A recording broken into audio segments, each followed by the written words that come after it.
પછી આપણે આપણા સમારંભના અધ્યક્ષ માનનીય શ્રી ભોજક સાહેબને વિનંતી કરું કે સાહેબ આવો અને પ્રસંગને ઉદ્બોધન કરો. માનનીય ભોજક સાહેબ.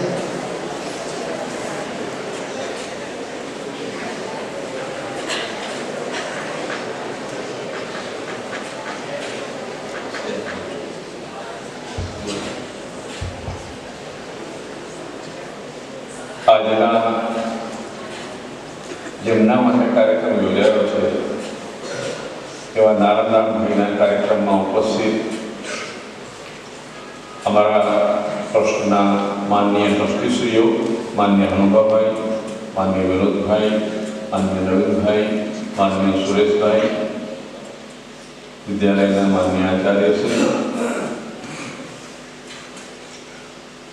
મહેમાન તરીકે પધારેલી વિનય મંદિરના આચાર્યશ્રી, સાંતલપુરના પૂર્વ આચાર્યશ્રી, અમારા જે કારોબારી સભ્યશ્રીઓ માનનીય વિનોદભાઈ, માનનીય નીતિનભાઈ, મારી સાથે જેમને વર્ષો સુધી કામ કર્યું છે એક નીવડેલા સાર્થક મિત્રો કહી શકું એવા માનનીય સુધાર સાહેબ અને વહીવટી હું એમને સચિવ કહીશ કારણ કે એમને ઘણા બધાને શીખવાડ્યું છે એવા માનનીય શ્રી પ્રહલાદભાઈ, ગુરુજીઓ, ડાયસ પર બિરાજમાન અન્ય મહાનુભાવો, વાલા વિદ્યાર્થી ભાઈઓ અને બહેનો, ઘણી બધી સરસ કાર્યક્રમ નિમિત્તે વાતો થઈ. માનનીય નારણદાનભાઈ, એમની સાથે એમના લઘુબંધુ લીમદાનભાઈ, બંને કેળવણીના માણસો કહીશું. નારણદાનભાઈ ભલે વહીવટી કર્મચારી હતા તો બંને ભાઈઓ રાધનપુર ખાતે કહ્યું એ પ્રમાણે શિક્ષણ સંસ્થા ચલાવે છે, પોતાનું ટ્રસ્ટ સુંદર કેમ્પસ એ વિસ્તારમાં શિક્ષણની સેવા કરી રહ્યા છે.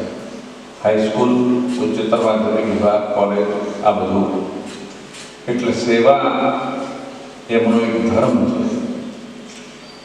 નારણદાનભાઈની વાત કરું તો સાંતલપુરથી અહીંયા આવ્યા, ત્યાં એમને સેવા બજારની 93 અહીંયા આવ્યા પછી 8 દાયકા સુધી અમને સુંદર કામગીરી બજાવી. ક્લાર્ક એ આચાર્યનો જમણો હાથ છે. યશ પણ અપાવી શકે, અપયશ પણ અપાવી શકે. વહીવટી કામગીરી પરણે કરે, પત્ર વ્યવહારના બધું એક સામાન્ય બાબત નથી. ત્યારે કંઈ ભૂલ થાય તો શિક્ષણાધિકારી કચેરી તરફથી ઠપકો આવે. એ ક્લાર્કને ના આવે ઠપકો, પણ આચાર્ય. એટલે આચાર્યને જમણા હાથ તરીકે યશ અપાવનાર એ પહેલા કર્મચારી છે. ત્યારે હું એમ કહીશ કે વહીવટી કામગીરી અમારા પ્રહલાદભાઈએ બજાવી, એમની સાથે એમને જવાબદારીથી વહન કરવાની શરૂઆત કરી.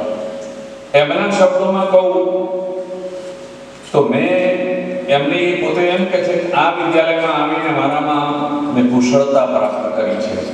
એનો અમને બધાને ખૂબ આનંદ છે. કારણ કે કંઈક પ્રાપ્ત કરો તો તમારી જરૂર બીજે કદર થાય છે.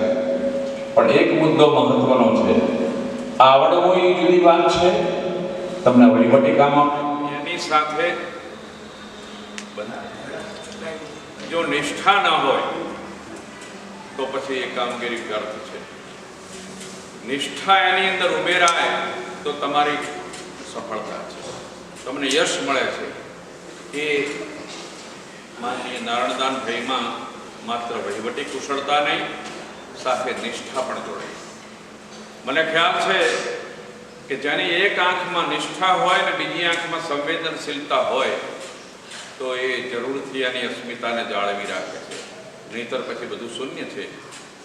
શ્રી ગઢવીભાઈએ, નારણદાનભાઈએ નિષ્ઠા અને સંવેદનશીલતાને જાળવી રાખી માટે આપણને આ સન્માન કરવાનું છે.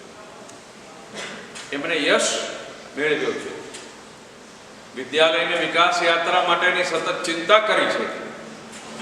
પછી વિદ્યાર્થીગણ હોય, શિક્ષક મિત્રો હોય, અન્ય કર્મચારીઓ હોય, સંચાલક મંડળ હોય, આચાર્ય હોય.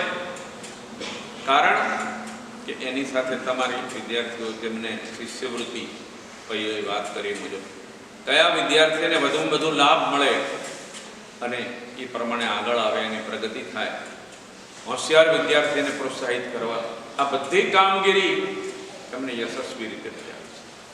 એટલે મને એનો આનંદ થાય, કારણ કે કર્મભૂમિ બનાવીને પોતાનું કર્મ બતાવવું જોઈએ. કર્મ કરો ખૂબ ઘસાઓ, સુખે સતાયું ખાઓ, માનવ તુજ ધર્મ આ કર્મે કામ કરાવો.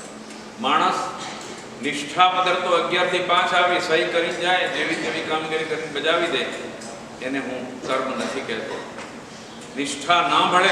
આદર્શ શિક્ષક હોય, સુંદર ભણાવીને વર્ગમાંથી જાય એટલે સાહેબ પ્રસન્નતાની હેલી હોઈ જાય, વર્ગ આખો સ્વર્ગ લાગે. ક્યારે અલા ઘડીકમાં ઘંટ પડી ગયો, સાહેબ સરસ ભણાવીને જતા રહ્યા. અને ક્યાંક ઢીલા શિક્ષક હોય તો વિદ્યાર્થીઓ ઘંટ પડવાની રાહ જોતા હોય, ક્યારે આ દુકાન પૂરી થાય. આ પરિસ્થિતિ છે. એમ વહીવટી કામગીરીમાં પણ સફળતા છે. ના હોય તો કાયમી ઠપકા આવતા હોય, નોટિસ આવતી હોય, વિલા મૂઠે એક ક્લાર્કને બેસી રહેવું પડે, આચાર્યનો ઠપકો સાંભળવો પડે. પરંતુ અમારા વહીવટી કર્મચારીઓમાં આવો દિવસ ક્યારેય નથી આવ્યો અને વિદ્યાલયને યશ આવ્યું છે. આપણું વિદ્યાલય એક વખતનું બનાસકાંઠાનો આજે પશ્ચિમ વિસ્તાર પછાતમાં પછાત ગણાય. રતનપુરા છેલ્લું ગામ, પણ આપણા વિદ્યાલયનું નામ છેલ્લું નથી. બનાસકાંઠામાં અગ્રણી, અગ્ર હરોળમાં જેને કહીશું, એ ક્યારે આખો ટીચિંગ સ્ટાફ સરસ હોય, આચાર્ય સરસ હોય, વહીવટી સ્ટાફ સરસ હોય, સેવક પણ એટલા જ મહત્વના. આ બધું હોય ત્યારે મધુરાધિપતે અખિલમ મધુરમ, તો પછી એ વિદ્યાલય શોભ્યું છે. તો આપણે નસીબદાર છીએ કે આપણને આવું બધું સારું મળ્યું છે. આચાર્ય સારા મળ્યા, ગુરુજીઓ સારા મળ્યા, આપણા વહીવટી કર્મચારીઓ સારા મળ્યા, ત્યારે એનો આનંદ થાય. શિક્ષણાધિકારી કચેરીની વાત કરી. અત્યારે તમે જુઓ છો સરકારી તંત્રમાં સહેજ ખામી હોય તો કાગળિયા પાછા મોકલે, બરાબર ના હોય તો આંટા ખવડાવે, પણ અપ ટુ ડેટ કામગીરી લઈને તમે જાઓ તો પેલાની તાકાત નથી, પાછા મોકલે. અને સામે તમને વહીવટી જવાબ આપતા પણ આવડવું જોઈએ. ખાલી પત્રક ભરવું એ મહત્વનું નથી, ત્યારે એની સાથે ખુલાસો, કોમ્પ્લાયન્સ, કંઈ પૂછે તો એનો જવાબ આપીને એને સંતોષકારક લાગે એવી રીતે. સામે કોઈ પાખડવાની વાત નથી, પણ એમ લાગે કે નહીં આમનો વહીવટી જવાબ સાચો છે. તો એ ક્લાર્કની આ મોટી જવાબદારી છે, એ નારાયણદાનભાઈએ સરસ રીતે નિભાવી. એટલે એમનો 2.5 દાયકાનો કાર્યકાળ સુંદર બની. એટલે અત્યારે નિવૃત્તિ પછી પણ બંને ભાઈઓની બંધુ બેલડી કહીશ. લીમદાનભાઈ પણ શિક્ષણ વિભાગમાં સેવા આપતા હતા. બંને ભાઈઓએ એમની વહીવટી કામગીરી સરસ, એમના સંબંધો પણ હોય, કમિશનરની કચેરી હોય, સચિવાલય હોય, જિલ્લા શિક્ષણ અધિકારી કચેરી, આ બધું એક નેટવર્ક ગોઠવી અને પોતાની શિક્ષણ સંસ્થા ચલાવે છે. એટલે પુણ્યનું પણ કામ છે. રાધનપુર વિસ્તાર પણ એક વખતનો પશ્ચિમ બનાસકાંઠા અને અત્યારે પાટણનો પશ્ચિમ વિસ્તાર, ત્યારે મિત્રો એક સુંદર સેવાનું કામ કરી રહ્યા છે. ત્યારે આવા કર્મચારીનું જરૂરથી સન્માન થવું જ જોઈએ. જે સુંદર કામગીરી કરે છે એનું સમાજ જરૂર સન્માન કરે છે.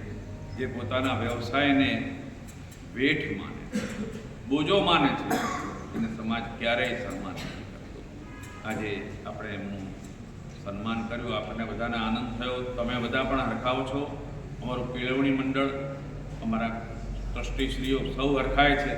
કારણ એક નિષ્ઠાવાન કર્મચારીનું સન્માન કરીએ ત્યારે હરખ થાય. એટલે એ પરિસ્થિતિ જોઈ આજે મને ખૂબ આનંદ થયો. નારાયણદાનભાઈ તો એમનું પ્રતિભાવમાં 51,000ની જાહેરાત કરી. અહીં તો અમારું સન્માન, એ તો અમારી ફરજ હતી ભાઈ. નારાયણદાનભાઈ તમે 51,000 આપ્યા, એ તમારું સંસ્થા પ્રત્યેનો આદર ભાવ તમે વ્યક્ત કર્યો છે, ત્યારે હું તમને બિરદાવું છું. ફરીથી નિવૃત્તિ વેળાએ તમે સતત પ્રવૃત્ત રહો. જો કે પ્રવૃત્તિ બંને ભાઈઓની ચાલુ છે, પુણ્યનું કામ કરે છે એ વિસ્તારમાં, ત્યારે તમારું નિરામય દીર્ઘાયુ, પરિવારનું દીર્ઘાયુ ઈચ્છી અને વિરમું છું. ખૂબ સફળ થાઓ જીવનમાં. Thank you.